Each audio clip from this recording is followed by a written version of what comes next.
May halaga kami. May problema kailangan ang maalaman. Dito kami upang mag-alala.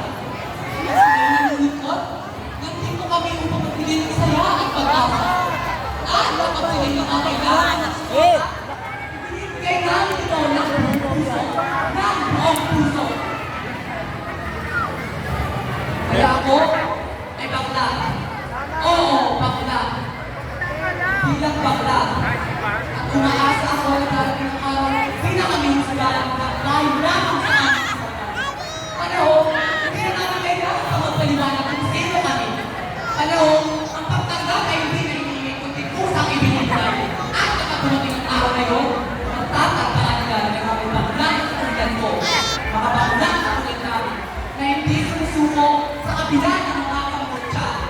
Kaya ako ay bakla. Oo, bakla. Ngunit hindi sa lahat, ako rin ang tao. May dignidad, may pangarap, may pagmamahal. At walang sino na kami karapatang ibigay sa amin. Sapagkat ang pagiging bakla ay hindi kasalanan. Hindi ito kailan. Ito ay bahagi ng kung sino kami. At ako'y